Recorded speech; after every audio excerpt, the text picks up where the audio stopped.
intervention dans la possibilité d'ériger un barrage en Haute-Kabylie.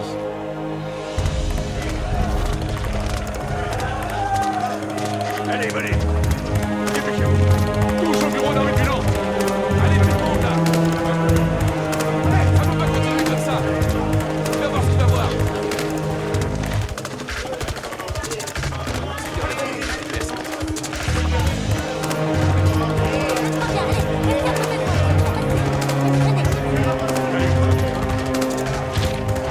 Allez, venez tous par là.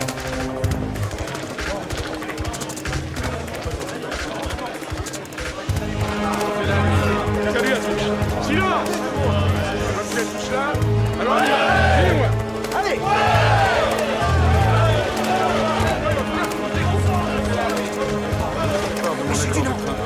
Retenez-les. Allez, continuez. De mon accord. Attendez, qu'est-ce que vous voulez? Non, c'est pas toi qu'on vient voir, Vicky. C'est le patron. Monsieur Dunant est occupé. Bon, eh ben, on va lui bousiller son bureau. On manque de tout à la colonie. Calme-toi. Mon fils a bu de l'eau pourrie. S'il a la typhoïde, il passera pas la nuit. Il nous faut l'armée pour avoir la paix. Et il nous faut aussi des médecins français pour nous sauver de l'épidémie. Plus de soif ici. Il nous faut de l'eau pour les plantations, pour nous, pour nos enfants. Où sont les terres de la Grande Promesse, vantées par la compagnie? On nous a menti. C'est tous des escrocs, jeune homme. Arrêtez! Oh! Personne ne vous a menti! Qu'est-ce que vous croyez? Qu'il n'y aurait qu'à se baisser pour faire fortune? Nos terres sont pillées toutes les nuits par les rebelles. Et vous payerez tôt ou tard. Oh! Arrête, Martin! C'est pas en vous en prenant aux indigènes que vous allez régler vos problèmes. Eux aussi, ils ont soif. Et n'oubliez pas que nous sommes sur leur terre. Qu'est-ce qu'il a? S'il est contaminé, vous êtes mort. Et alors? C'est un risque que je suis prêt à prendre, monsieur Morel. Je suis comme vous ici, un colon. À vous, qui n'aviez rien. La compagnie genevoise a offert l'Algérie. C'est-à-dire un territoire immense, ouvert aux hommes de bonne volonté. Et elle vous offre du travail. Sans eau, on crèvera tous, Dunant. Et votre compagnie aussi. Vous voulez de l'eau? Ouais! Vous voulez de l'eau pour sauver vos familles? Pour irriguer vos terres? J'ai de l'eau. Nous allons ériger ici un barrage dans cette région. Un barrage? Oui, messieurs. MacMahon vient de me donner son accord de principe. Il s'en remet à l'empereur. Et s'il faut aller à Paris pour convaincre Napoléon III, j'irai à Paris et je le convaincrai. C'est pour votre fils que je me bats, Morel. L'eau, c'est la prospérité. Et je suis prêt à parier que d'ici 1 an, le désert fera place à des champs d'herbes grasses, à des vignes. Elle est là, la grande promesse. Dans le travail, dans l'espérance. Ce barrage sera notre providence, Niki. La Haute-Kabylie deviendra l'une des terres les plus fertiles d'Afrique. Et vous pensez sincèrement qu'on peut transformer ce désert en paradis? Vous croyez que la France va donner son autorisation? Je prends le bateau dans 3 jours. Je ne ferai pas de retour avant 1 mois. Il me faut un administrateur durant mon absence. Vous n'avez qu'à prendre Morel ou Zimmer. Non, j'ai déjà choisi. Ce sera vous. C'est rien, Niki. Moi? Attendez. Vous savez pas tout de moi. Que devrais-je savoir d'autre? J'ai tué un homme en 48, pendant l'insurrection à Paris. Légitime défense. Vous n'êtes pas forcé de me croire. J'ai changé de nom, je me suis enfui. Vous ne me renvoyez pas? Vous m'avez dit la vérité, non? Alors je vous fais confiance. J'en serai digne, monsieur Dunant. J'en serai digne.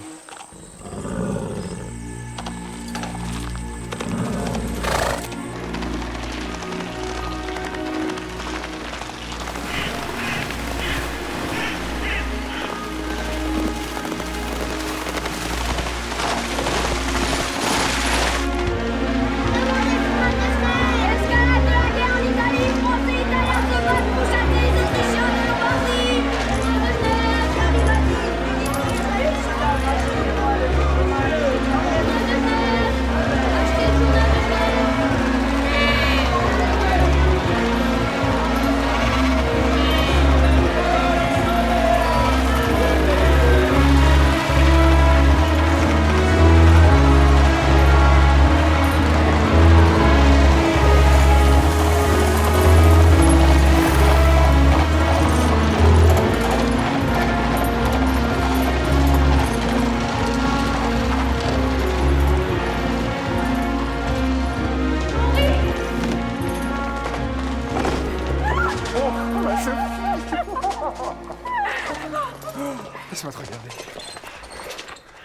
encore grandi, toi? Oh, t'es bête, je n'ai pas changé. En revanche, toi... Quoi, moi? Allez, viens. Papa et maman sont là, Daniel aussi. Tout le monde t'attend.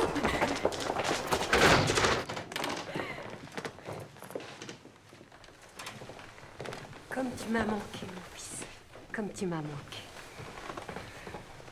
Je ne suis pourtant pas parti une éternité, mais... Une année, c'est une éternité. Enfin, tous mes enfants sont là, grâce à Dieu.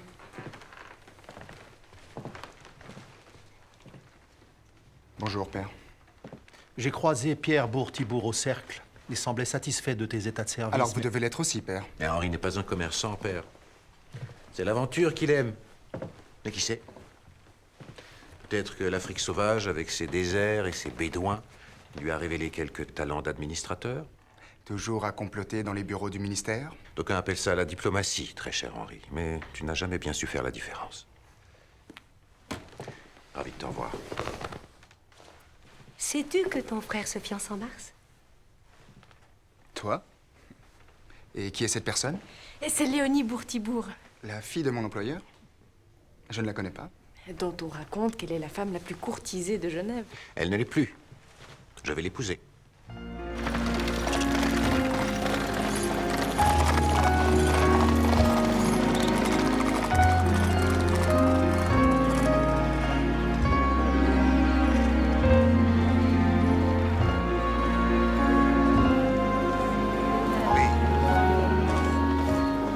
Cette idée de faire irriguer nos plantations de chêne-liège par un barrage est tout à fait séduisante. Séduisante, mais chère. Il faudra en convaincre les actionnaires de notre banque. Ils se rendront bien compte que c'est dans leur intérêt, monsieur Bourtibourg. Pierre, non. Henri, ne sous-estimez pas la défiance de nos actionnaires à votre égard après vos derniers bilans.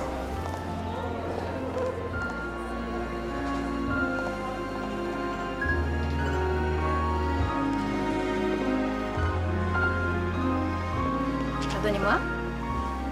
J'ai remarqué que vous ne vous sentiez pas bien. Est-ce l'ennui, tout simplement? Je viens de passer un an en Afrique et crains d'avoir perdu l'habitude de ce genre de fête. En Afrique. Qu'alliez-vous y chercher? Un autre monde, peut-être. Vous savez, mademoiselle, le nôtre ne se limite pas à Genève. Même si pour beaucoup, aller pique-niquer de l'autre côté du lac est déjà toute une aventure. Je suis ravie de voir que votre séjour chez les sauvages a laissé votre humour intact. Ici non plus, rien n'a changé. Toute la ville haute est réunie. Les actionnaires trinquent et les colombes meurent de soif. Décidément, je trouve à mes sauvages beaucoup plus de noblesse. Pourquoi êtes-vous revenu alors? Parce que malheureusement, l'Afrique a besoin d'eux. Et que comptez-vous faire pour sauver le monde? Gagner Napoléon III à ma cause. Rien que ça. Vous savez, c'est un homme comme les autres. Votre requête ne sera guère aisée. Son entourage laisse entendre qu'il préfère les femmes au barrage. Pardon, je ne me suis pas présenté. Je manque à tous mes devoirs. Henri Dunant. Je l'avais deviné. Je vous ai aperçu avec votre frère. Mon frère.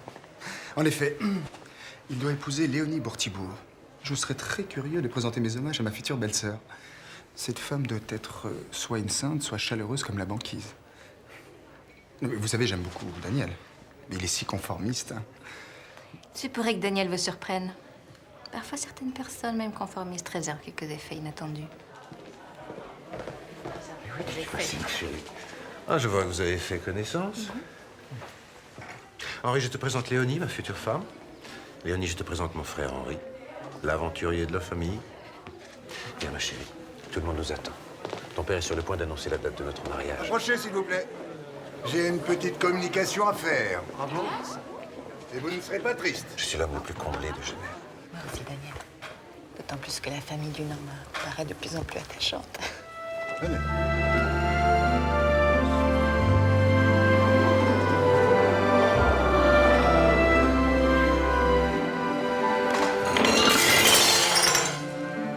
Qu'est-ce qui se passe? Henri! Henri! Qu'est-ce qui se passe?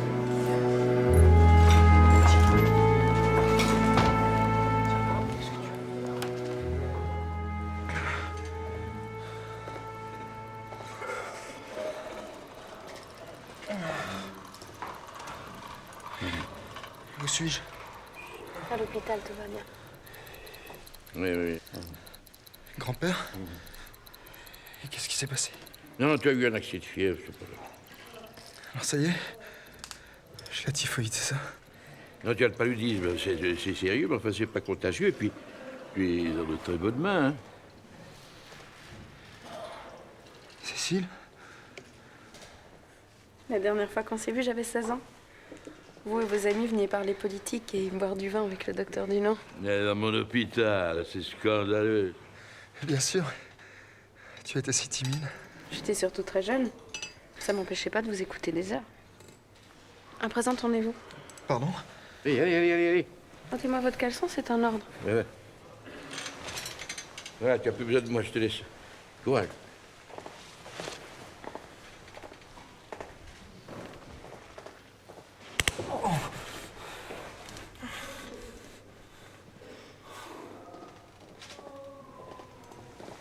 Sacré Henri, on te disait mourant. Je vois que tu as retrouvé la forme. Bonjour Cécile. J'avais pensé à une couronne mortuaire, et puis finalement... Samuel, qu'est-ce que tu fais là? Ah, mais dans la presse, tout se sait. Je te croyais parti travailler à Paris? Le journal de Genève m'a fait une proposition que je pouvais pas refuser. Et toi, de retour au pays? Non, de passage. Je compte aller rencontrer Napoléon. L'empereur? À Paris? Chaque fois, j'ai l'impression de parler de Dieu en personne. Mais tu iras là-bas pour rien. Napoléon III est en Italie à casser de l'Autrichien. François-Joseph occupe la Lombardie depuis 5 siècles. Il n'est pas prêt à céder une acre de terrain.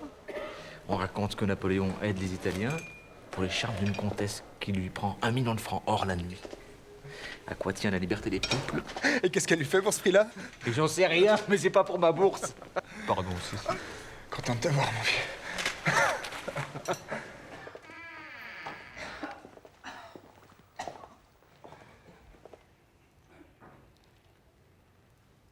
Monsieur Dunant?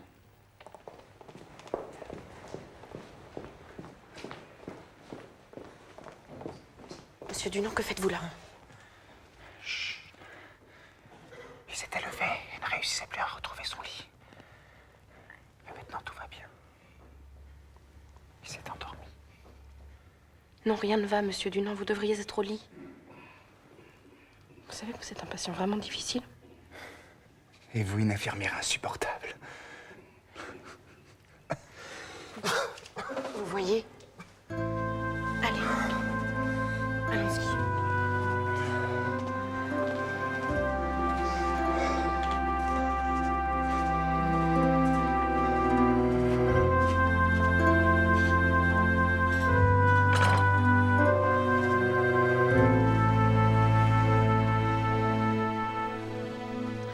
Vous avez vraiment l'intention de partir? Vous n'êtes pas encore guéri? Je dois partir, je me sens bien. Ne te préoccupe pas pour moi. Henri, vous me feriez une promesse? Oui. Promettez-moi de m'écrire. Je t'écrirai. C'est promis.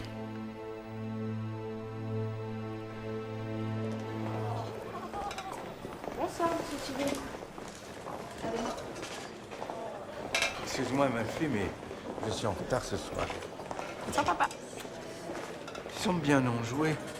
Pas plus que d'habitude. Je t'assure. Tiens, ils ont amené le petit-fils du docteur Dunant en urgence hier soir. Henri est un dilettante, venu aux affaires par relation. Si son père n'était pas l'ami de Pierre Bourtibourg, il n'aurait jamais obtenu son poste en Algérie. Tu n'es pas un peu injuste? Ah, je ne crois pas, puis hélas, les faits me donneront raison. Mais ma fille, toi, tu vas te tenir à l'écart de cet individu. Donc il y a 5 voix pour, 6 voix contre. Moi, je me prononce pour ce barrage. Ma voix de président compte en double. Ce projet est donc adopté.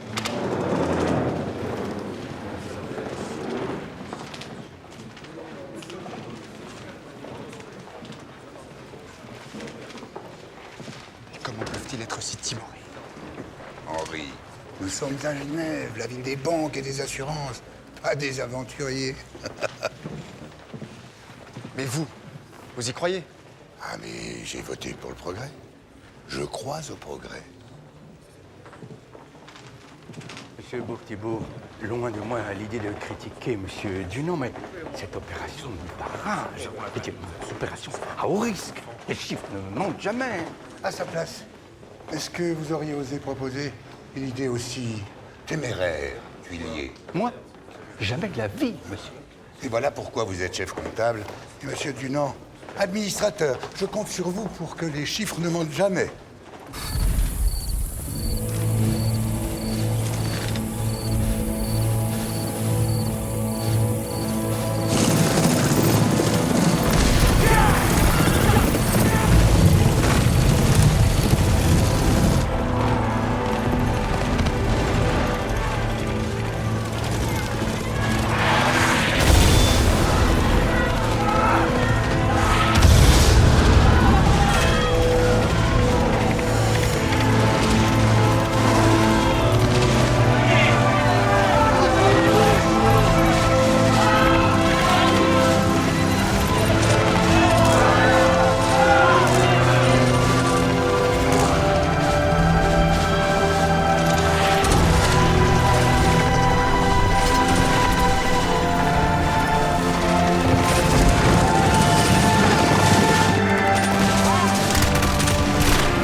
Papiere!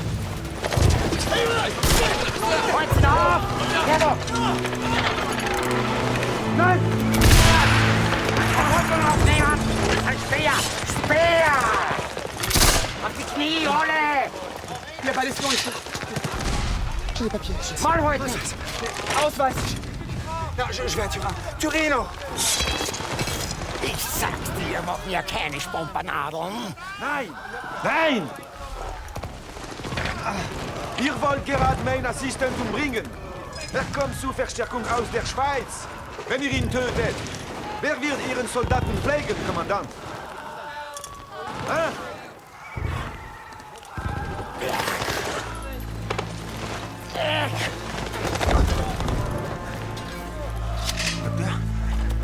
Docteur Appia? Mon cher Dunant, vous êtes très en retard. Ça fait plus d'une semaine que je vous attends. Venez. J'aurais dit que vous étiez mon assistant. Occupez-vous des blessés. Ici, docteur. Siehst du, es hat nicht weiter Vergnügungsfort.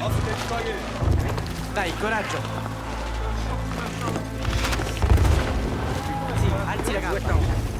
La gamba, prego. Sì, grazie. C'est vraiment une chance inouïe que je sois passé par là. Merci, Louis. Cette guerre les rend tous fous. Et que faites-vous en Italie? À force de lire la presse sur la guerre, j'ai pensé que je serais plus utile ici qu'à l'hôpital de Genève. Et les Autrichiens vous laissent faire? Je suis un des derniers médecins civils encore sur le terrain. Et vous? Pourquoi êtes-vous ici? Je vais rencontrer Napoléon. Je lui ai demandé officiellement audience. Henri, vous ne vous rendez pas vraiment compte de la situation. Le quartier général est à plus de 10 lieues totalement inaccessible. La ligne de front change tous les jours. Aujourd'hui, ce sont les Autrichiens qui contrôlent la route. Demain, ce sont les Français qui feront régner la terreur. Ils sont tous fous.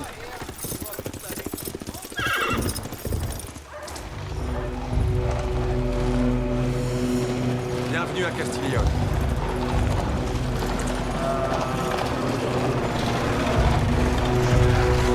On arrive de partout. Français, Autrichiens, Hongrois, Croates, et pas un seul interprète. Je savais que la guerre était terrifiante, mais jamais je n'aurais pu imaginer ça. On ne peut pas continuer comme ça, on manque de tout, de médicaments, d'infirmiers, de matériel chirurgical, je n'ai même pas de bloc opératoire.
Ça va.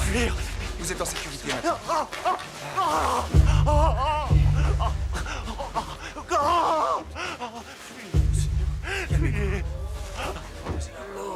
On peut dormir maintenant. De l'eau.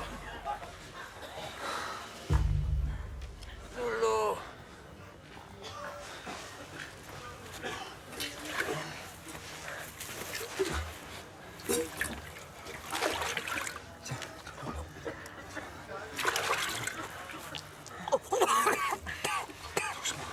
Doucement.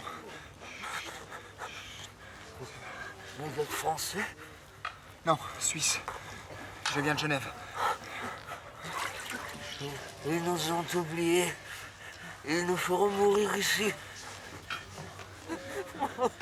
Je ne veux pas mourir ici. Tu vas pas mourir ici. On va venir te chercher. On va te ramener à la maison. Doucement. Vous le croyez vraiment? Oui. Restez encore avec moi, je vous en prie. Je reste. Je reste là.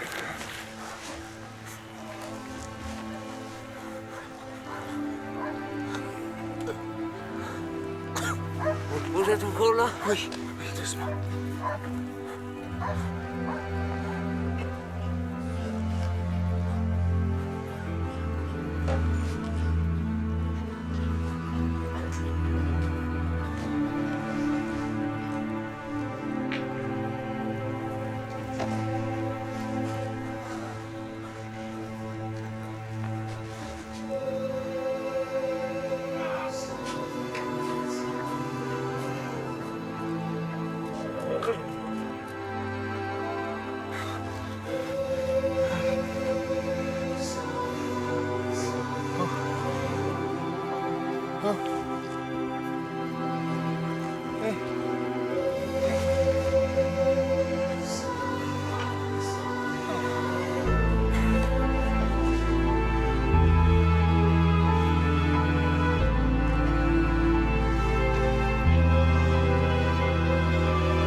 Voilà prêt pour le départ, Henri? Tenez. La calèche ne devrait plus tarder. Je ne pars plus, Louis. Je reste. Comment? Vous avez trop besoin d'aide ici. Et je vous dois bien ça. Merci, Henri. Même si vous n'êtes pas médecin, vous me serez très utile. Et connaissant le docteur Hubert Dunant, Dottore. je suis certain qu'il n'aura pas résisté à la tentation d'enseigner à son petit-fils les rudiments de la médecine. Oui.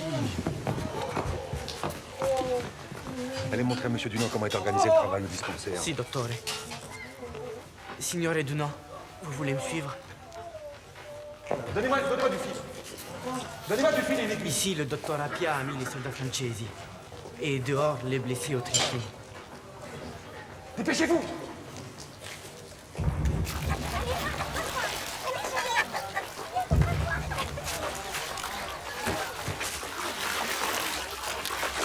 Mais qu'est-ce qu'elles font là? Ne pas laver les bandes à l'eau froide, ou beaucoup mourront de septicémie. Expliquez-leur. Non lavare con l'acqua fredda, a causa della setticemia. Vous, Sì, la malattia. avec ce bois, allumez un feu. Et dans cette marmite, faites bouillir de l'eau en permanence. Si. Gianni, Aldo, aiutatemi.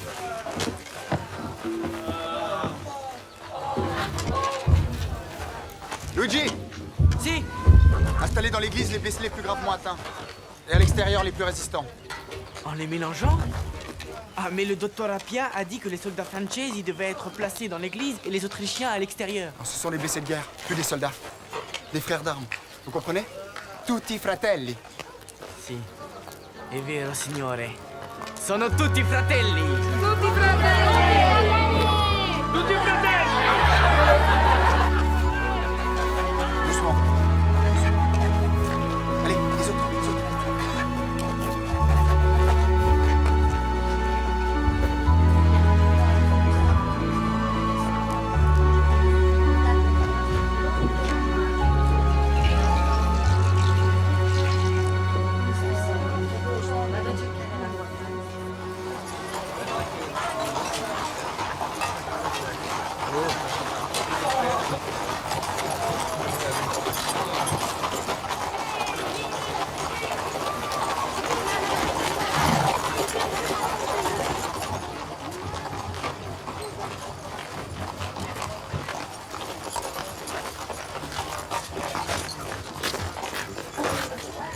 Les Français? Ils contrôlent à nouveau la route de Castiglione. Installez à l'intérieur les hommes les plus touchés. Vieni!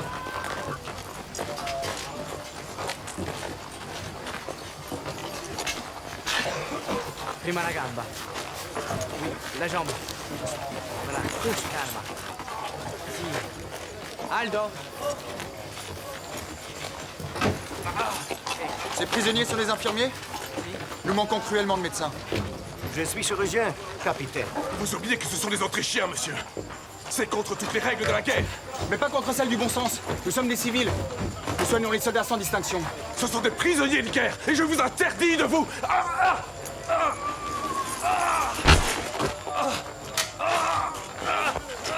Luigi! Si, signore. Vite, emmenez cet homme. Che c'è? Gianni, aiutami! Hey! Qu'est-ce que vous faites, là? Votre capitaine a ordonné la libération de tous les médecins autrichiens. Donnez-leur de quoi se laver et se préparer à opérer. Allez, grouillez, caporal! Le gros, c'est vrai! Avec moi! Médecin, colonel von Eckert. Au nom de mes hommes, je vous remercie, monsieur. Le docteur Appia vous attend. 3450 morts et disparus, et moins de 12 000 blessés depuis le début des combats, Majesté. Nous sommes très en dessous des estimations. En fait, il n'y a vraiment aucune raison pour que l'opinion publique s'inquiète. L'opinion, mon cher Berthier, c'est nous qui la faisons. Elle ne veut rien savoir des pertes. Ce qu'elle exige, c'est une victoire sur François-Joseph. Majesté, voici le rapport des renseignements sur Castiglione. La pression des troupes ennemies se relâche depuis que nous contrôlons les routes. On signale des désertions et une épidémie de dysenterie chez les Autrichiens. Les premiers symptômes de la peur naissent toujours dans les pantalons, messieurs.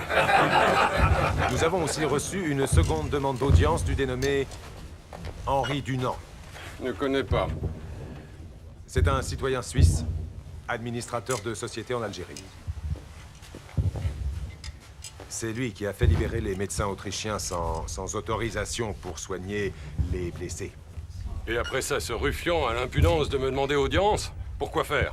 Être passé par les armes? D'après nos services, son initiative a permis de sauver plus d'une centaine de nos hommes, Votre Majesté. Des Autrichiens ont sauvé nos hommes? Et connaît-on l'objet de cette audience? Ce n'est pas précisé, Majesté. Eh bien, renseignez-vous, Delaroche. C'est votre métier. Tâchez de savoir pour qui il travaille. À vos ordres, Majesté. Et prenez le contrôle de ce dispensaire de Castiglione. Il défigure nos lignes comme une verrue sur le visage d'une pucelle. Pas vrai, Berthier? Assurément, Majesté.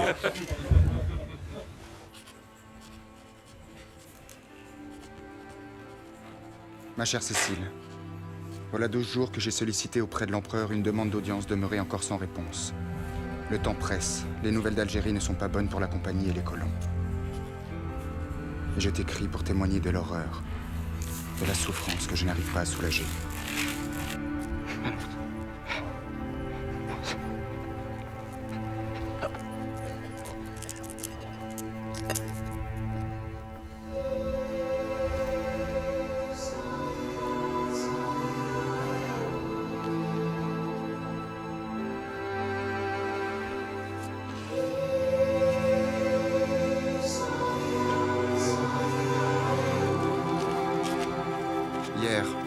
Apia a réalisé 37 amputations. Dans le même temps, on a déploré 67 décès. Gangrène, scorbut et septicémie ont raison des survivants. Par crainte des épidémies, nous n'enterrons plus les corps, nous les brûlons, comme j'ai appris à le faire en Algérie. Malgré tous nos efforts, le dispensaire est prêt à imploser. Nous manquons de tout, de médecins, d'infirmières, de médicaments, de morphine surtout. Les blessés sont opérés et amputés à vif. Difficile de croire que tout cela se déroule à quelques jours de Genève, de la paix et de l'opulence. Mais qui est au courant? Et combien de temps le monde vivra-t-il dans l'ignorance?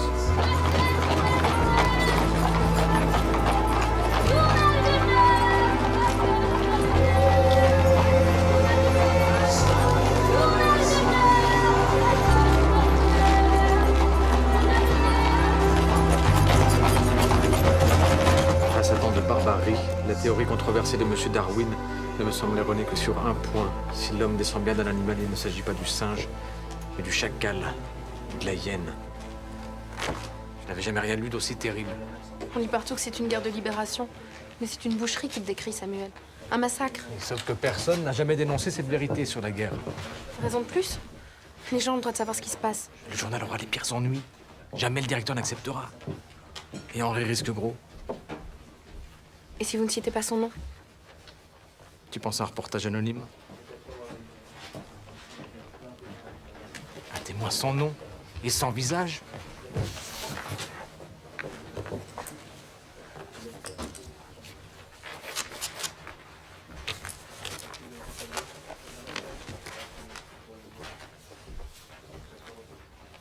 Et dans le journal de Genève, père.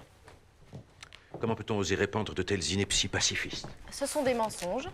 Pire, ce sont des secrets militaires que le public n'a pas à connaître. Eh bien, moi, je trouve ça plutôt courageux. Et à ta manière de réagir, on comprend parfaitement que l'auteur est tenu à rester anonyme. Que craignez-vous de cet article, Daniel? Que Napoléon III ne trouve plus personne pour aller se faire trouer la peau. Sophie, un peu de retenue, je te prie. Pardon, mère.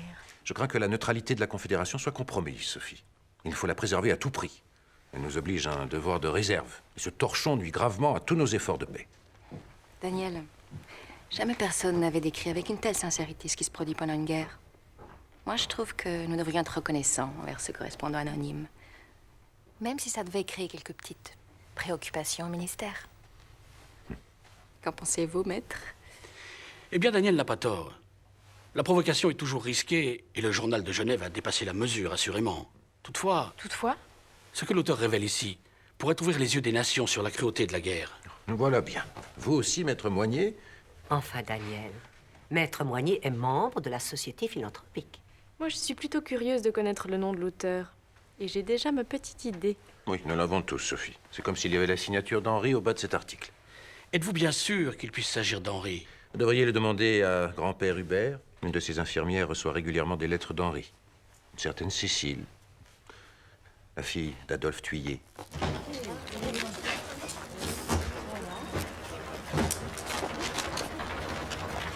L'hôpital et la pharmacie générale nous ont donné le maximum, mais on manque encore de médicaments. Même si la presse nous fait de la réclame, les gens font ce qu'ils peuvent. On a combien de volontaires? Alors, il y a 4 médecins, 12 infirmières, plus 5 aides-soignantes.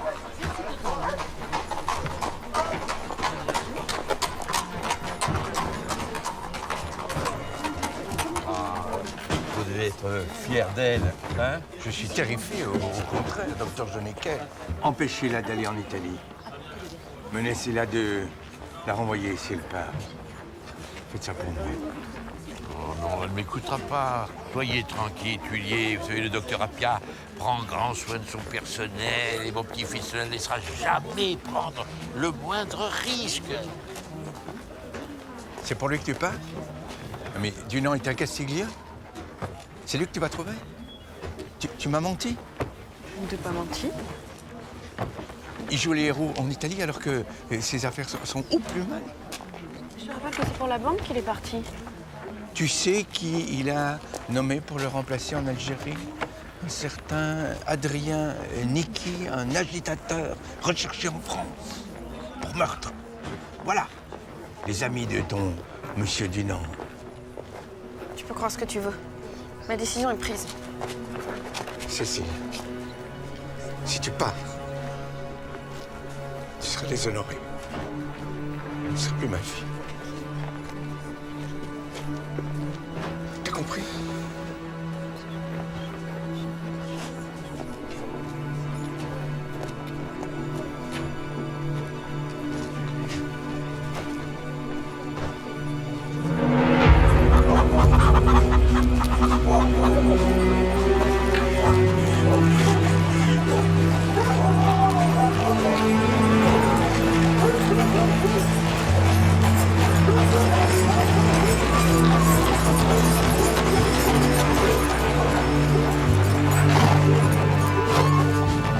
Bonjour.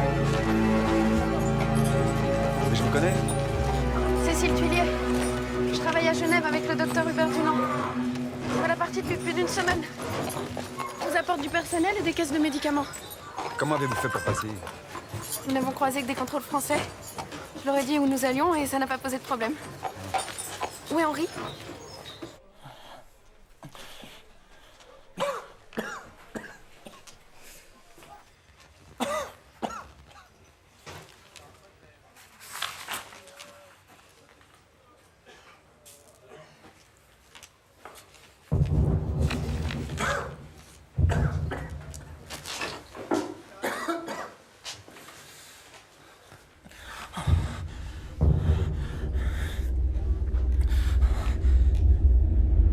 Le docteur Appia m'a dit que vous avez eu une crise de paludisme. Qu'est-ce que tu fais là? Vous manquiez d'infirmière, non? T'as rien à faire ici. Rentre à Genève. Ça, sûrement pas. C'est pas la place d'une femme ici, Cécile. Pour qui vous prenez-vous? Je suis infirmière. Et ma place est sûrement plus ici que la vôtre.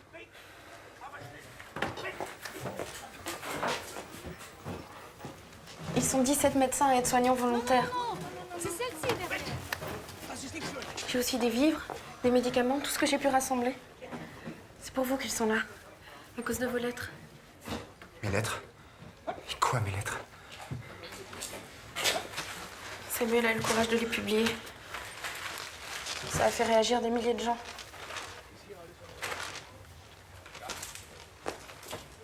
Et pendant que vous dormiez, j'ai aussi parcouru ce que vous appelez vos carnets de guerre. De quel droit? Je n'avais encore jamais rien vu d'aussi bouleversant.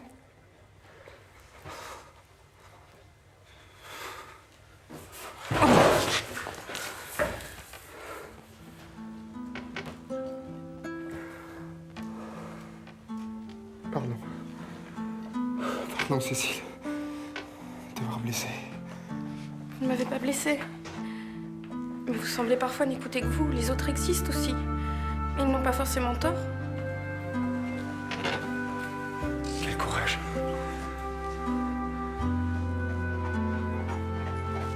C'est le ciel qui t'envoie. Je ne crois pas au ciel, Henri. Je suis là pour vous. Pour ce que vous êtes. Là. Là.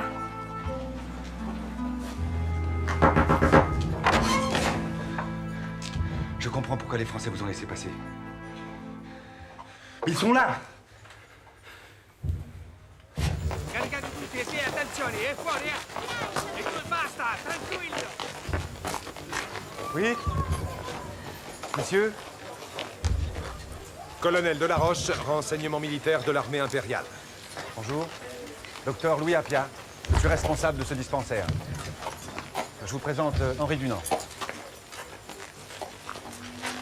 Henri Dunant. Si l'homme descend bien d'un animal, il ne s'agit pas du singe, mais sans aucun doute du chacal ou de la hyène. Nous avons arrêté un vaguemestre, porteur de lettres expédiées de ce dispensaire. Certaines de ces lettres, à destination de l'Algérie et de la Suisse, sont porteuses d'informations sur les mouvements de nos troupes ainsi que sur la position de l'empereur, sur l'état moral des armées. Je suis l'auteur de ces lettres, monsieur. Que la presse internationale se plaît à publier régulièrement. Oui, nous savons. Je ne décris que la réalité. Décrire dans le détail une blessure ennemie, c'est précisément faire état de l'arme qui a fait feu, de la distance du tir. Et par là même de notre stratégie, monsieur, c'est de la haute trahison. Et ne rien faire, c'est de la lâcheté. Votre présence, votre action était tolérée tant que vous restiez hors du conflit. Vous avez choisi votre camp à présent. C'est le camp de la paix. Ce dispensaire est civil. Calmez-vous, Henri. Ce camp est désormais placé sous l'autorité française. Fouillez-moi tout ça!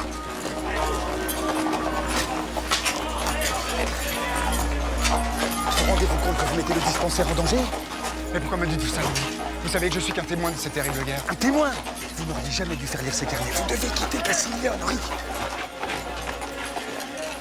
Mes carnets! Henri!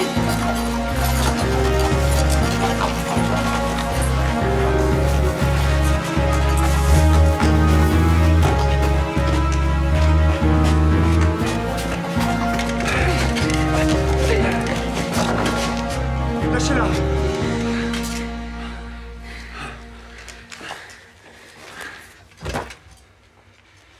Lâchez-la immédiatement.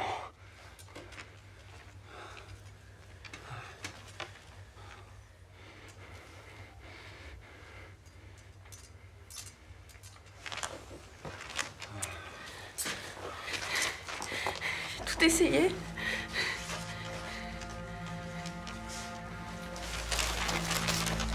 Le choc des balles cylindriques fait éclater les chairs en tous sens.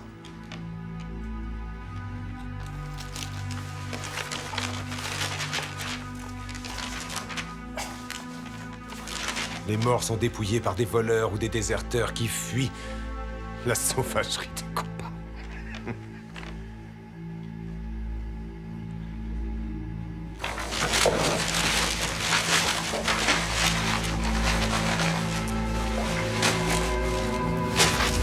Non!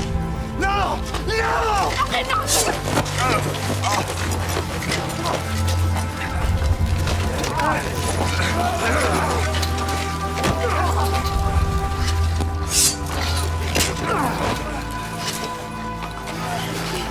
Arrêtez! Messieurs, je vous en prie! Si vous n'aviez pas sauvé la vie de nos hommes, je vous ferais fusiller sur le champ.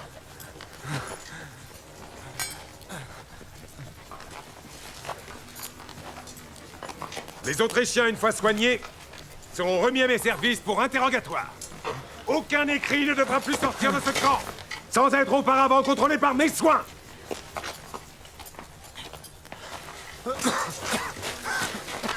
Castiglione ne sera jamais un camp. C'est un hôpital, monsieur! Un hôpital! Vous voulez vous faire tuer, quoi? Des semaines de travail!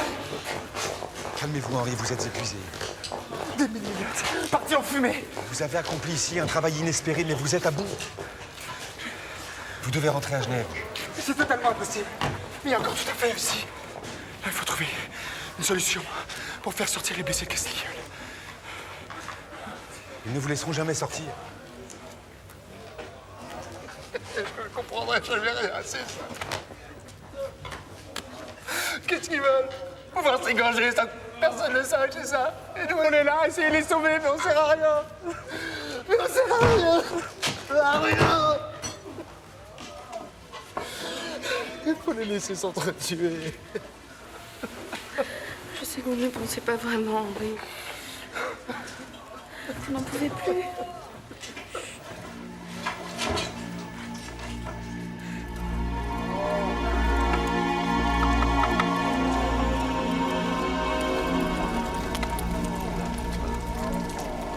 Embrasse les enfants.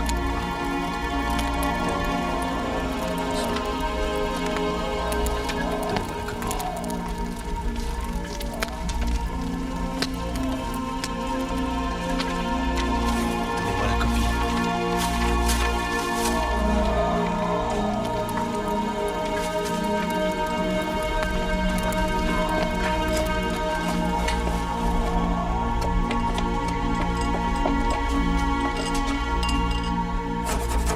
Henri.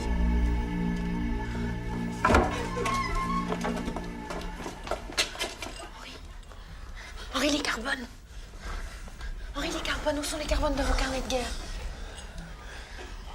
Henri, les carbones. Je les ai jetés. Tout est écrit, Henri. Henri.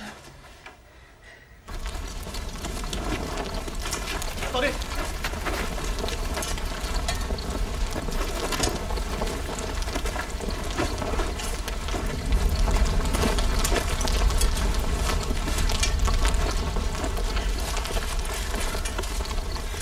J'en ai un.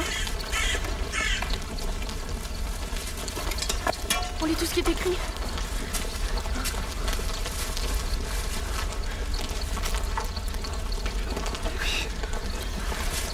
Les autres ne doivent pas être là.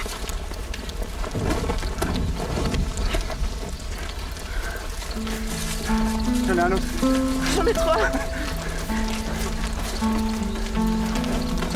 Ah. Il est là.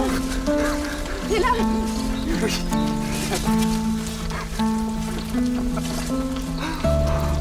On les a presque tous. Ça trouver une solution pour les sortir d'ici. Dans mes jupes. Je vais les coudre. Ils viendront jamais les chercher jusque-là.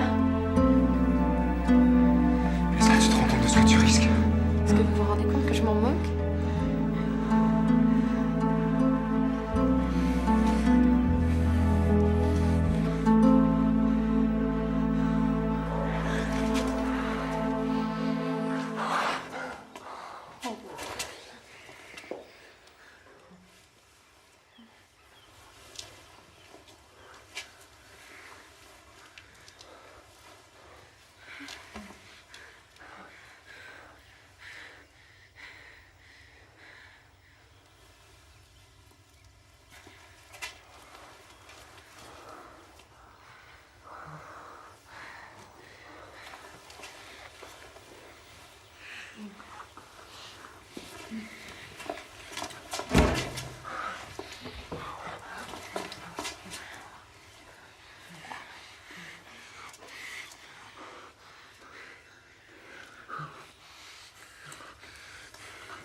J'ai trouvé.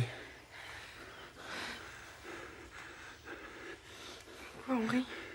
Et la croix. La croix, Cécile.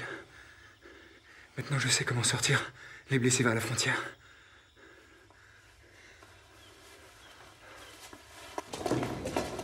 Ça y est, Louis, on l'évacue. Non, mais vous n'y pensez pas. Cette nuit, les Autrichiens ont lancé une contre-offensive à Solferino. Attendez, regardez. Pardon.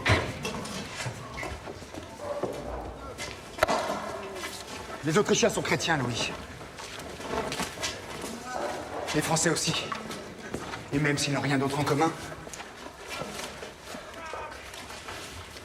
ils respecteront la croix. Utilisons leur espérance pour sauver nos blessés. C'est très ingénieux, mais Henri, vous ne ferez pas 10 lieues, vous courez au massacre. Vous préférez livrer les blessés autrichiens à la police militaire de Napoléon? Mais ils seront interrogés, vous savez ce que ça veut dire. Bientôt, vous n'aurez le droit de soigner les blessés que s'ils collaborent. Pour les militaires, ce ne sont que des prisonniers. Et si les Autrichiens l'emportent, vous devrez leur livrer les Français. C'est la seule solution, Louis. Et vous le savez, une croix rouge. Une croix de sang sera notre drapeau. On l'évacue! On l'évacue! On l'évacue!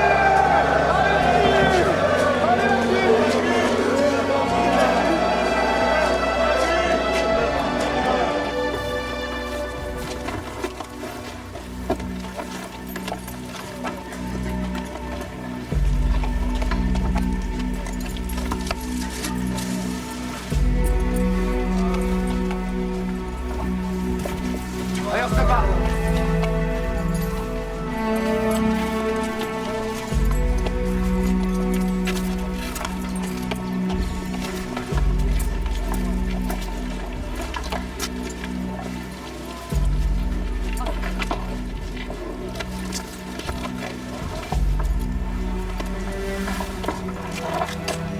Bonne chance, Henri. Moi aussi.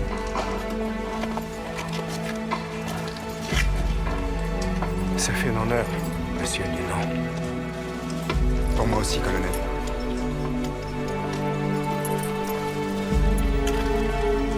Ciao, signore. Ciao, Luigi.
Dites-lui que ces blessés sont des victimes de guerre. Que votre commandant respecte d'abord les hommes qu'il envoie à la mort.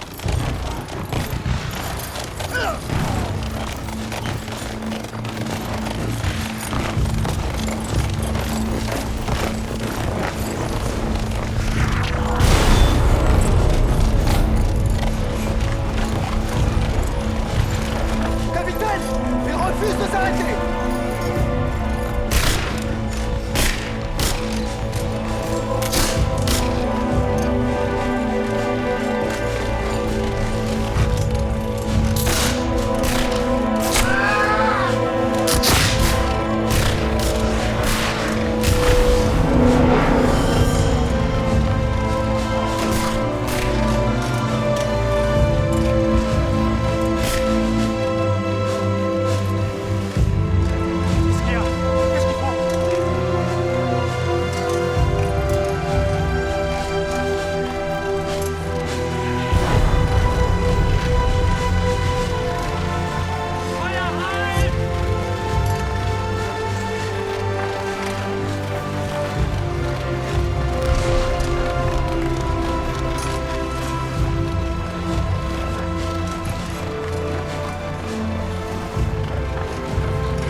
Salut Pierrot, alors je vais la tête pour une fois à sa propre chambre. Comme ça. C'est fantastique. C'est bouleversant. Ce que tu as écrit est révolutionnaire, Henri. Tu n'ignores pas que publier ces carnets de guerre s'avère très risqué. Et que peut-il m'arriver de pire que ce qui est écrit? Mais de te faire beaucoup d'ennemis, Henri. Non seulement à Genève, mais aussi en France et en Autriche. Ces lettres sont les menaces que nous avons reçues à la suite des reportages de guerre.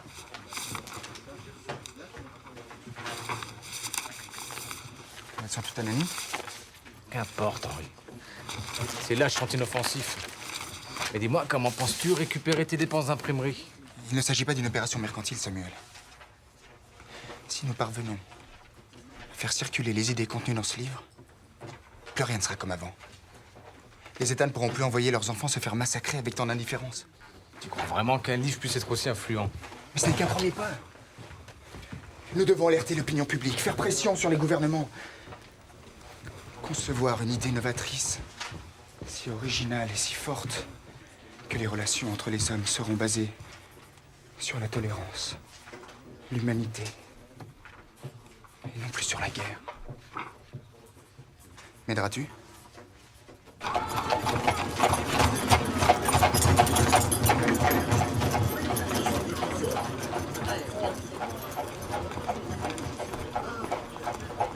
Monsieur Henri Dunant?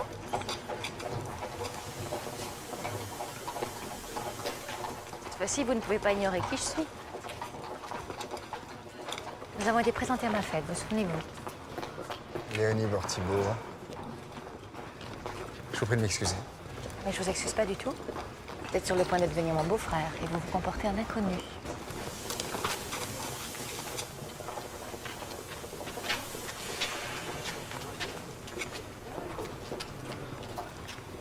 Alors, à quoi pensez-vous? Encore à sauver le monde? Pourquoi pas? Souhaiteriez-vous m'aider? Je penserai. En lisant ces reportages de Solferino, je me suis inquiétée pour vous. Est-ce que vous avez réussi à rencontrer Napoléon? Non. Mais j'espère le voir à Paris. Pour le barrage en Algérie? Certainement. Et j'ai aussi un autre projet à lui soumettre. Vous savez, j'ai assisté à trop d'horreur à Solferino. Je dois faire quelque chose. Et j'ai pensé que peut-être Napoléon pourrait soutenir la création d'une société de secours. Vous êtes un idéaliste, Henri. Un rêveur. Permettez-moi de vous aider. Je prête les immolations en France, si ça peut vous être utile. Je vous en serais très reconnaissant. Et pourquoi le feriez-vous? Est-ce que vous êtes le frère de Daniel? Est-ce que mon père est l'actionnaire majoritaire de la compagnie genevoise d'Algérie? Est-ce que je crois en vous, Henri?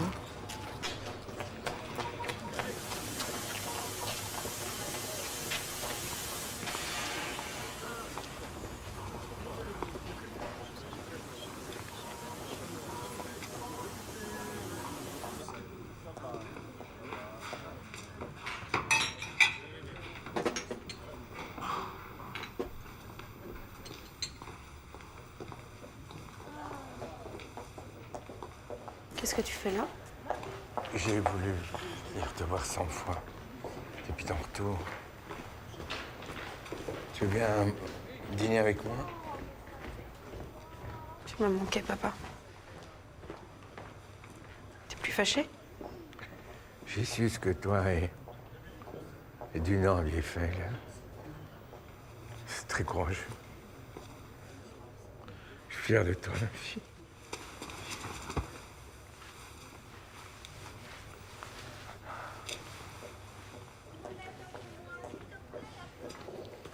Et avec Dunant, vous en êtes où? Il n'y a que ça qui t'intéresse. Tu veux savoir ce qui s'est passé? Comprends-moi, t'es parti avec lui, tu quittes la maison, tu loues une chambre. T'es sûr qu'il te trahit pas comme il trahit son frère, avec Léonie? Henri est un homme intègre. Il ne ferait pas ça à son frère et Léonie ne fait que l'aider.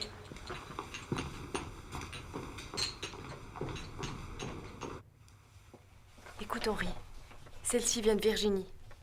Cher Monsieur Dunant, j'ai lu vos souvenirs de Solferino et j'ai l'impression que vous parlez de notre guerre civile. officier de l'armée de l'Union. La maison impériale de Prusse m'a exprimé toute sa sympathie. Et Guillaume Ier m'invite à présenter mon livre au congrès de statistiques de Berlin. En fait, j'ai vu Léonie. Nous nous sommes longuement entretenus. Elle est tellement bouleversée par ton livre qu'elle a presque oublié les essayages de sa robe de mariage.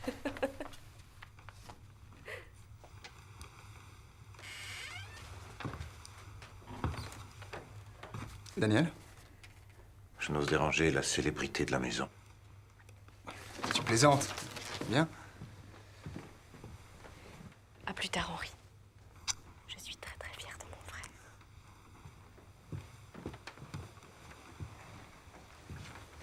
De quoi s'agit-il?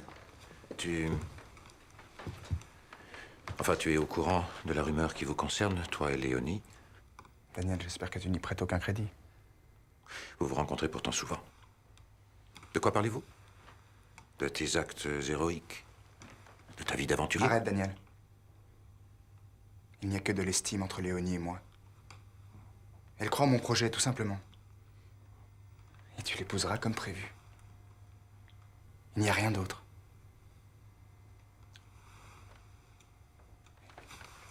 Tu me crois au moins?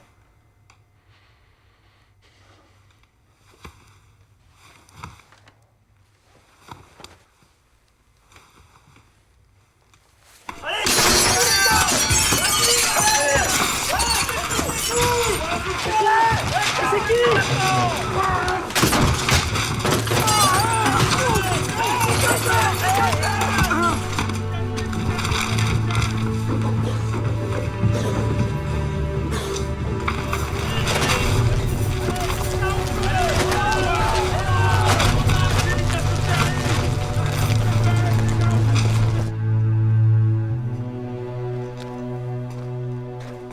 Hématome interne, côte éclatée. Il a eu la chance de s'en tirer. Ça va, ça va. Écoute, Henri. Ils m'ont agressé parce que je me trouvais là. C'est toi qui le voulais. Sois prudent, Henri. Tu risques le gros.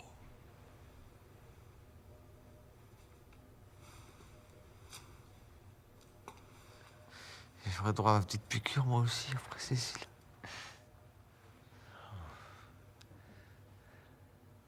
J'en arrive presque à me réjouir de ces événements qui me permettent de vous revoir.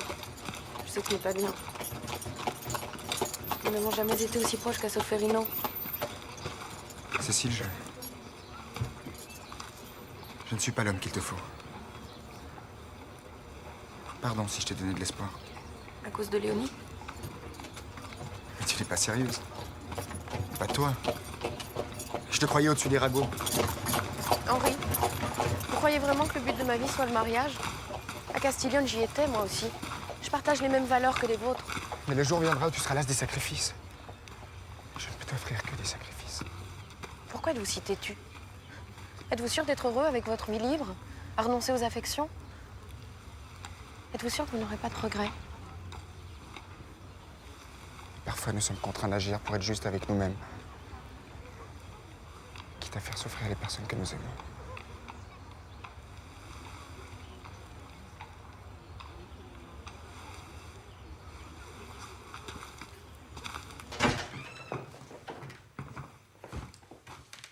Louis? Oh! Henri, sain et sauf. Vous êtes rentré depuis longtemps? Suffisamment pour me remettre de mes émotions, Dieu merci. Je suis tellement content de vous revoir. Vous savez, après le succès de votre convoi, médecins et infirmiers se sont présentés en nombre à Castiglione. La relève est assurée. Merci pour la surprise, Général Dufault. Elle est excellente. Il paraît que vous connaissez de longue date? Oui, Louis est un membre de notre société philanthropique. Et à ce propos, Henri, certains de nos amis brûlent d'envie de vous rencontrer. Rassurez-vous, vous n'aurez pas à raconter une nouvelle fois vos exploits. Ils les connaissent par cœur. Messieurs, voici Henri Dunant, l'auteur d'un souvenir de Solferino. Vous connaissez notre ami Moignet. Mon cher Dunant, nous admirons tous ce que vous avez fait à Solferino. Et voici le docteur Monnoir, chirurgien, tout comme Louis. Bien meilleur. Toujours aussi modeste, Appia. Enchanté, monsieur Dunant, c'est un honneur. Votre idée de créer une société de secours en temps de guerre nous enthousiasme. Nous sommes prêts à soutenir vos idées, monsieur. Qu'entendez-vous par là? Eh bien, ma foi, les idées que vous développez dans votre livre ne sont pas tout. Il s'agit de les mettre en pratique. Cela ne m'avait pas échappé, cher maître. Il faut aussi établir un statut légal à l'organisation. Définir qui elle protège et combien de temps. Messieurs, je ne doute nullement de votre bonne volonté et de votre expérience. Mais notre problème est simple. Je veux faire adopter un principe international qui garantit la protection de toute victime de guerre et de toute personne qui en prend soin. C'est tout. C'est tout? Comme vous y allez, ce n'est pas rien. Et elle devra être recréée à la veille de chaque conflit, bien entendu. Et vous comptez négocier son existence à chaque fois avec les belligérants? Je ne suis pas d'accord. Et pas d'accord sur quoi? Mais surtout, je ne veux pas d'une organisation soumise au bon vouloir des nations. Quand quelqu'un se noie, vous n'attendez pas la permission de lui porter secours. Non, cette organisation doit être internationale, son existence permanente et son droit universel et définitif. Rien que ça? Mais le droit d'intervention humanitaire n'existe pas, Dunant. Eh bien, pressons-nous de l'inventer, mon cher maître. Enfin, voyons, monsieur Dunant, il faut être réaliste. Quoi, réaliste? Ça veut dire quoi? Si pour vous, réaliste signifie faire des compromis, ne comptez pas sur moi. Croyez-vous que mon projet soit le fruit d'illuminations idéalistes? Je sais bien que le monde est fait de calculs et de luttes de pouvoir. Et c'est précisément pour échapper à la volonté de récupération des États que j'ai tout planifié. Henri, calmez-vous. Nous sommes tous là pour en discuter. Eh bien, quelle est votre stratégie? Avant tout, obtenir le soutien de la France. Quelle idée saugrenue. Pour quelqu'un qui aspire à l'indépendance. Une idée pourtant évidente, monsieur. Si une grande puissance adopte le principe de notre société de secours, les autres suivront. Ou ils s'enfuiront, en refusant de s'asseoir aux côtés d'un pays ennemi. Décidément, je ne vois pas quel genre d'organisation vous voulez créer. Avec tout mon respect, mon général. Je crois, messieurs, que vous devriez vous en tenir à la quête du dimanche de la paroisse. Messieurs.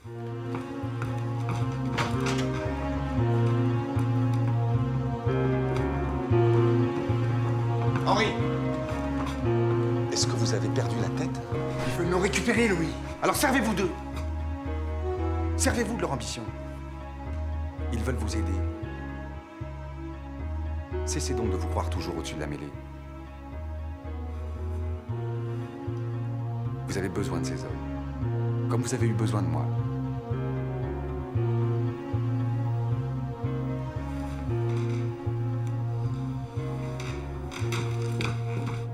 Et elle ne vous a pas dit ce qu'elle veut? Non, monsieur le duc. Elle a une lettre de présentation du général Baraguet. Elle ne souhaite ne parler qu'avec vous. Mais comment est-elle? Gracieuse. Oui.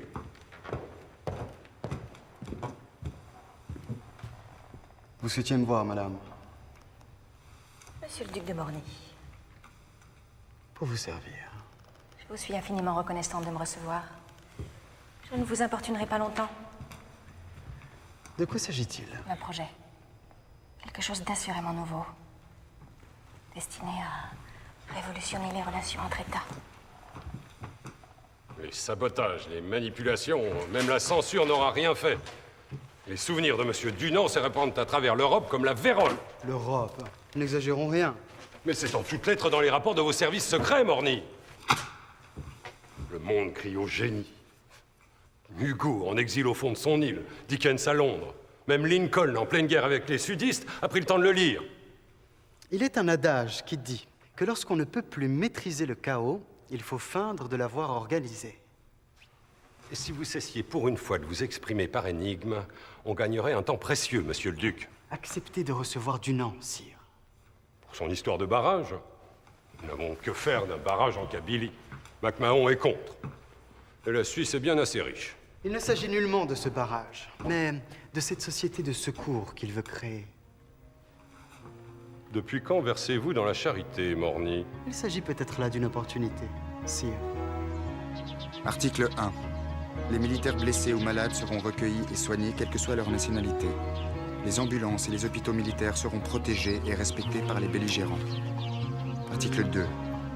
Les habitants qui prendront en charge les blessés seront protégés et traités avec humanité. Ils ont droit au respect de la vie. Henri, Léonie? je viens vous annoncer une grande nouvelle.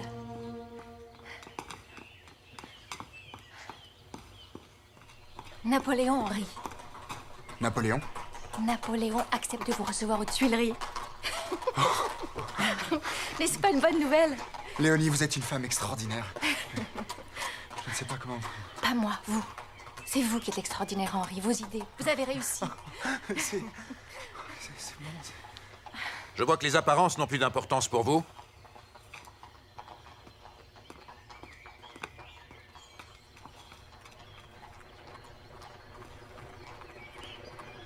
Vous décidez de vous voir dans cette maison maintenant? Daniel, vous êtes devenu fou. Il n'y a rien entre Henri et moi, seulement de l'estime. De l'estime? Vous mentez tous deux avec les mêmes mots. Tu ne sais pas ce que tu dis, Daniel. Je sais ce que je vois. Et ce que j'ai vu est suffisant. Vous avez trahi ma confiance, mademoiselle Bourtibourg. Ça suffit, Daniel. Vous avez dépassé les limites. Et toi, misérable, je jure. Il ne s'est rien passé entre Léonie et moi. Rien. Tu es tellement mieux que moi, hein? Tu m'as déjà volé l'affection de ma mère. Tu ne me prendras pas ma femme. Daniel, attends! Attends! Cette fois, il ne s'agit pas de séduire une femme, de jouer les héros dans les coulisses d'une guerre. Il s'agit d'honneur. Si ce mot signifie encore quelque chose pour toi. Mais ça suffit, Daniel. T'es ridicule. Ah! Mais arrête, qu'est-ce qui te prend? Défends-toi. Montre-moi ce que tu as dans le ventre.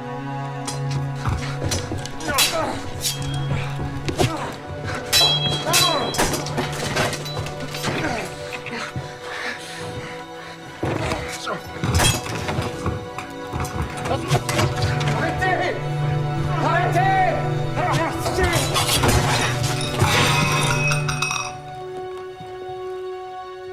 Grand-père?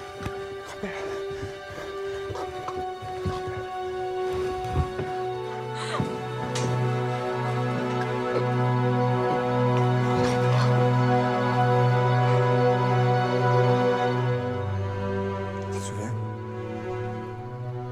Il disait souvent, Daniel se forge un avenir. Henri se cherche. Il nous aimait beaucoup, tu sais.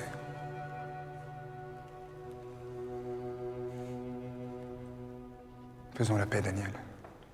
Qu'il ne soit pas mort pour rien.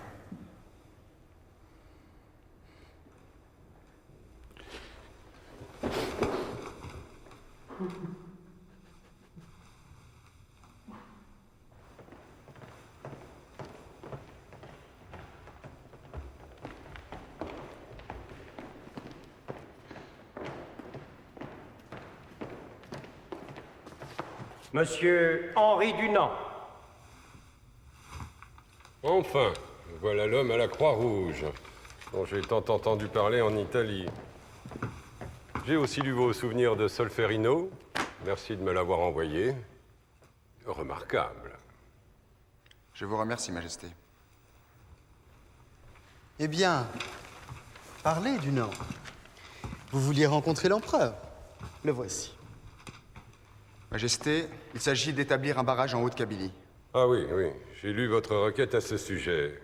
Intéressant, mais trop cher. Et trop risqué. Mais sire, l'eau est indispensable dans les colonies. Il y a urgence là-bas. Là-bas, peut-être. Mais ce n'est pas la nôtre. Quand la région sera pacifiée, on en reparlera. Mais Majesté, vous ne pouvez pas laisser... Dunant, l'empereur peut tout. Et s'il refuse, c'est qu'il a ses raisons.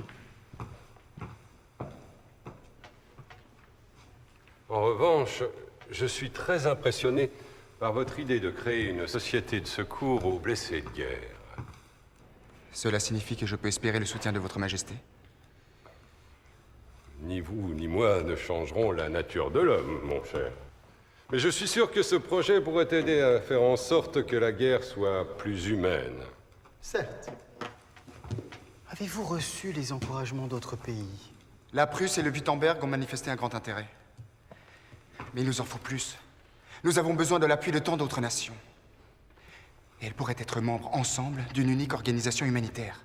Mais Dunant, comment serait-il possible de maintenir dans une même organisation des nations qui se font la guerre? On voit bien que M. Dunant n'y entend rien en politique étrangère. Jamais ces nations... La neutralité. La neutralité, sire. Je l'ai déjà testé sur le terrain. Quand les infirmiers portant des brassards à Croix-Rouge ramassaient les blessés, personne ne leur a tiré dessus. Parce qu'ils étaient neutres. La neutralité. Vous voulez dire comme la Suisse depuis 1815? Exactement, sire. Les hommes ont su reconnaître la neutralité d'une nation. Forçons-les à reconnaître la neutralité d'une organisation internationale. Ce serait du jamais vu. Ah, l'idée est brillante. Comment n'y ai-je pas songé? Mais parce que vous ne vous appelez pas Dunant, mon cher Morny. La France est prête à vous soutenir. Tenez-nous informés régulièrement de vos contacts diplomatiques au plus haut niveau et de vos difficultés. Nous tâcherons de les aplanir. Merci, Majesté. Merci. Ce sera tout, Dunant.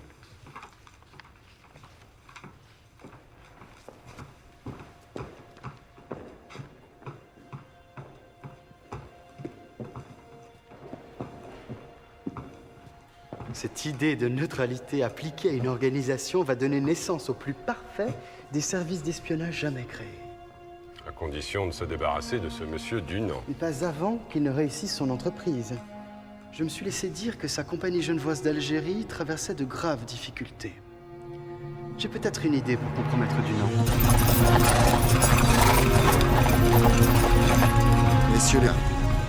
Vous avez reçu il y a peu une invitation à participer à la conférence de Genève afin de créer une société de secours pour blessés militaires. Je me permets de vous annoncer que nous avons ajouté une clause d'importance capitale au statut, celle de la neutralité.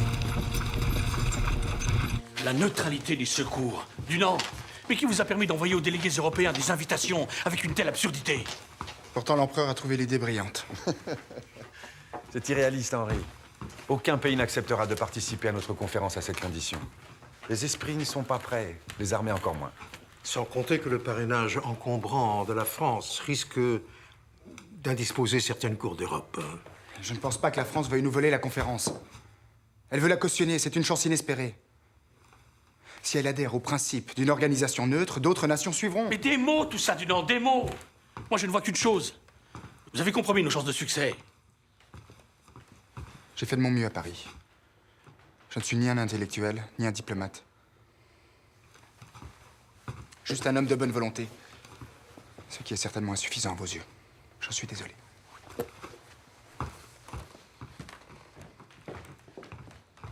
L'avenir se chargera de lui montrer que ses idées sont absurdes. Reste à l'empêcher de nous ridiculiser davantage aux yeux de l'Europe. Allez, messieurs, au travail.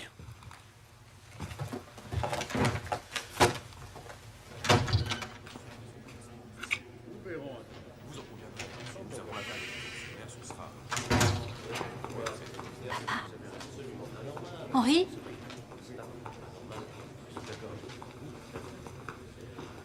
Léonie, comment allez-vous? Maintenant mieux. Et vous, comment allez-vous? Napoléon a eu la bonté de m'écouter et de me faire des promesses de courtoisie. Henri, ce que vous avez entrepris est trop important pour vous arrêter maintenant.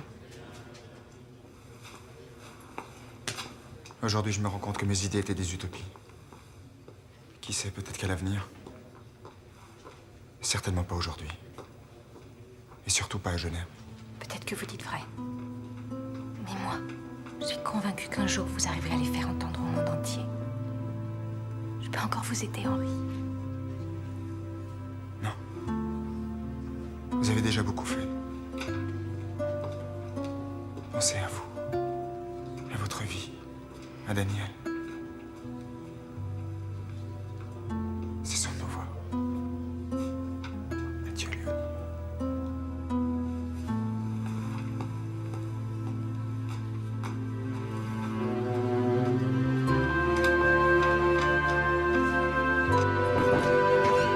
Monsieur Dunant, deux messieurs arrivant d'Algérie demandent à vous parler.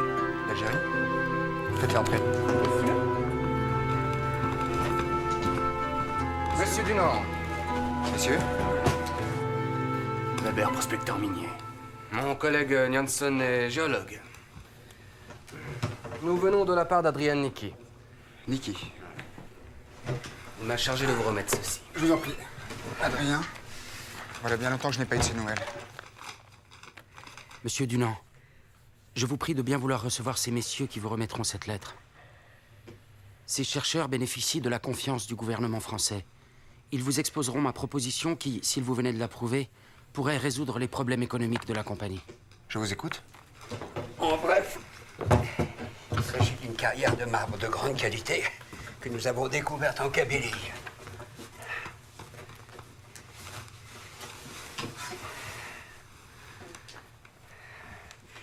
Nous en avons la concession, seulement malheureusement pas les moyens de l'exploiter. Cher Adrien, ce bloc de marbre est peut-être notre salut. Grâce à la confiance de Pierre Bourtibourg, j'ai pu convaincre les actionnaires de la banque de se porter acquéreurs de la mine. Le marbre est plus rentable que le liège. Henri ? Il n'a nul besoin d'eau pour être exploité. Louis Appia a déposé cette lettre pour toi. C'est de la part de Maître Moignet. Mais il n'a même pas voulu entrer. Comment? Henri, le destin vous a donné raison. Nous avons été contactés par la Prusse. Ils ont répondu oui à la création de notre société de secours. Toutefois, nous n'avons aucune confirmation quant à la participation des autres États. Il nous faut maintenant un nom pour cette organisation. Un nom fédérateur. Nous avions pensé... La presse vous a baptisé l'homme à la Croix-Rouge. La Croix-Rouge sur fond blanc étant l'inverse de notre drapeau suisse. Oui, et cela renforcerait le symbole de la neutralité. Ça sonne bien. La Croix-Rouge, je pense que les gens retiendront ce nom. Croix-Rouge. Bien. Il faut relire les statuts. On les a déjà lus 100 fois, Henri. Oui, mais nous n'avons rien dit sur les réfugiés civils. Et les enfants.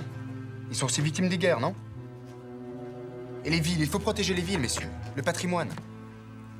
Je vous en prie, remettons-nous au travail.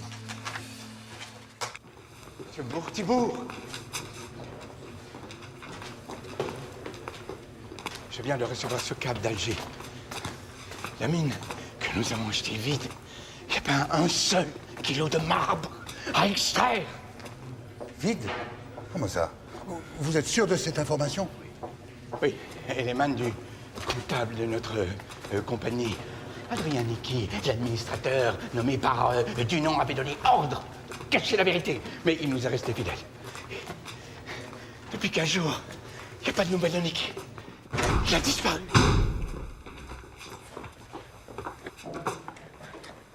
Il a été retrouvé hier près de votre propriété. Ils l'ont frappé de nombreux coups de couteau. Adrien, que s'est-il passé? Monsieur Dunon, enfin, vous savez, ils m'ont forcé. Calmez-vous, je suis là. Et forcé à quoi? Ils m'ont forcé à vous écrire cette lettre pour la mine de marbre. Ils savaient tout de moi. Si j'avais pas accepté, ils m'auraient envoyé en France, à la guillotine. Et que voulait-il ruiner la compagnie? Non, monsieur Dunon, c'est à vous qu'ils en veulent. C'est votre ruine qu'ils souhaitent. Je suis venu pour vous avertir. Pardonnez-moi.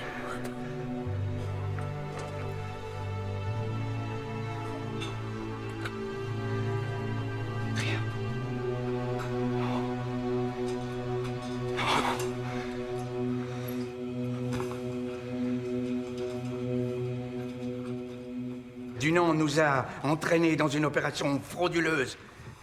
Il faut porter plainte et le contraindre à rembourser tous les actionnaires jusqu'au dernier centime. Enfin, les prospecteurs qui nous ont vendu cette concession devaient savoir ce qu'ils faisaient quand même. Tout est possible, mais aux yeux du Conseil, Dunon est seul responsable. Il faut porter plainte, sinon les actionnaires, eux, le feront.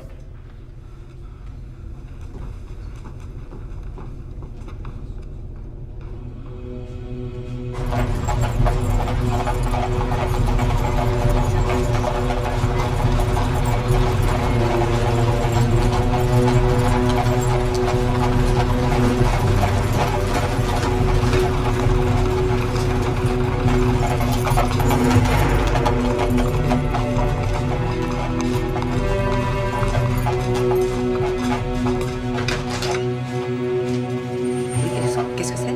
Police, madame, nous cherchons monsieur Henri Dunon. Vous recherchez mon fils? Madame, votre fils est accusé de banqueroute frauduleuse. Conformément à la loi, nous devons procéder à son arrestation.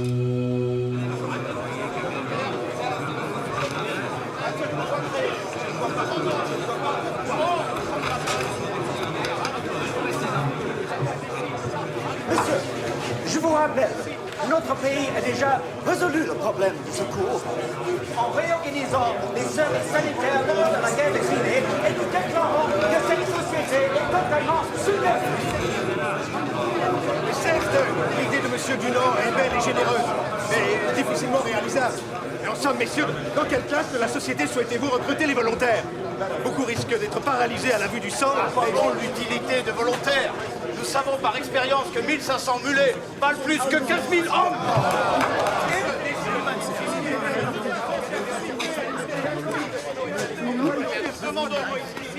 Les États décident que dans leur propre... Ils vont mieux achever les blessés tout de suite et Ils ne trouvent aucun point d'accord. Certains se demandent pourquoi Paris pousse la signature. Pierre est devenu fou. Il négocie nos statuts. Il compromet notre neutralité. Il n'a peut-être pas le choix. Je vais aller leur parler. Ah non, non, non, non, ne faites pas ça. Dunant, bon Dieu. Nous demandons qu'il soit à l'arrière, quand on est à l'arrière de nos... Messieurs! Absolument pas. Messieurs! Problème d'approvisionnement. Inutile, monsieur. Inutile, monsieur. Mais comment ça? Messieurs! S'il vous plaît! S'il vous plaît! Messieurs! Je vous en prie! S'il parle, c'est la catastrophe. Messieurs! Nous sommes réunis ici pour quelque chose d'inutile. Oui. Bien sûr. Ni vous, ni moi ne profiterons de cet acte. Aujourd'hui, nous devons faire naître un ordre absolument nouveau dans l'histoire du monde. Un ordre qui introduit la charité dans le droit des peuples. Messieurs! Qu'est-ce que les peuples vont avoir là-dedans? Ce sont des États qu'il s'agit. Messieurs! Messieurs! Messieurs! Nous sommes appelés à soutenir l'essor d'une entreprise humanitaire universelle destinée à soulager les souffrances d'une civilisation chaque jour plus barbare.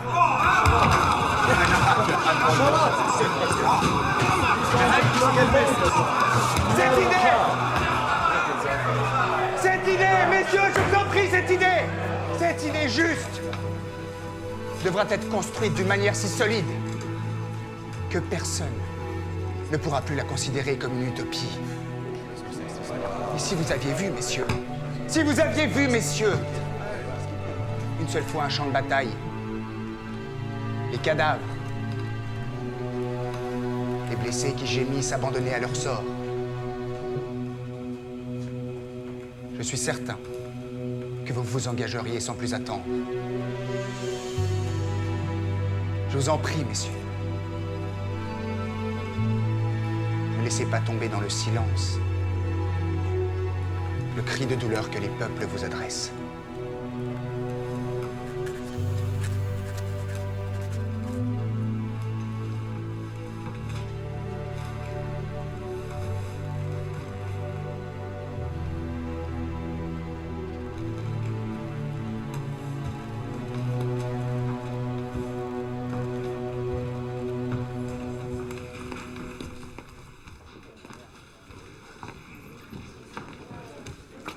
Vous êtes un inconscient, Dunant.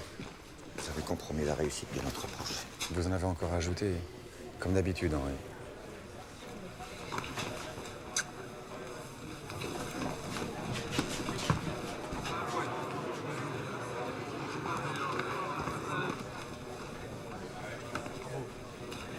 Bravo.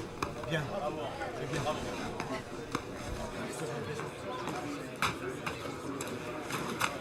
Cécile, Je suis venue vous soutenir. tout ce qui est nouveau leur fait peur. Ayez confiance, Henri. Ils finiront par comprendre. C'est trop tard. Que voulez-vous dire? Depuis la mort de Niki, j'ai peur. Il se prépare des choses inquiétantes. Oh, Cécile. Merci d'être là. Ça fait plaisir de te revoir. Je serai toujours là, Henri. Tant que vous aurez besoin de moi.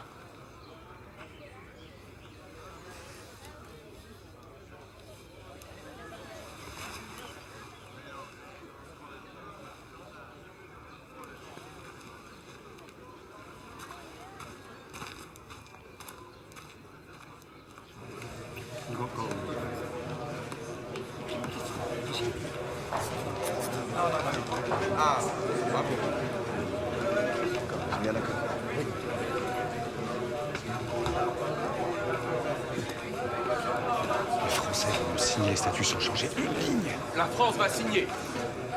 La France va signer, messieurs. La France va signer.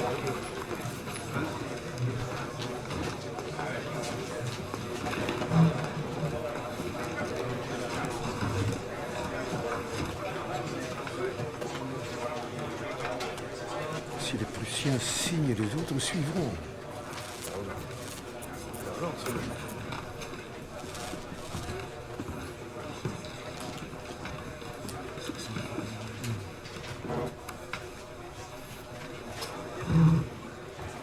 Je sais pas. Les Prussiens aussi. Les Prussiens vont signer. Henri.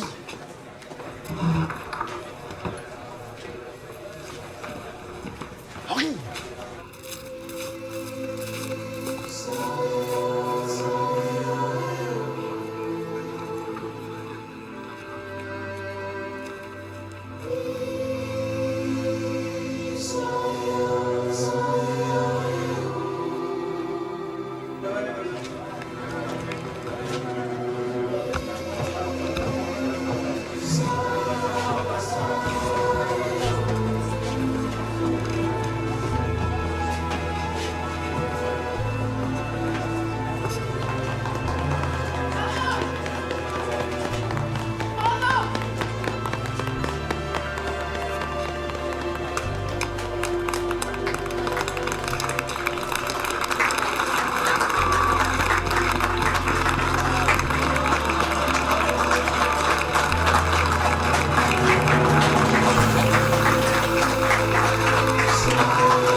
Messieurs, s'il vous plaît, en place. Prenez place. Gentlemen. En place, s'il vous plaît, pour la photo. Merci. Monsieur, s'il vous plaît, regardez-moi. En place, s'il vous plaît.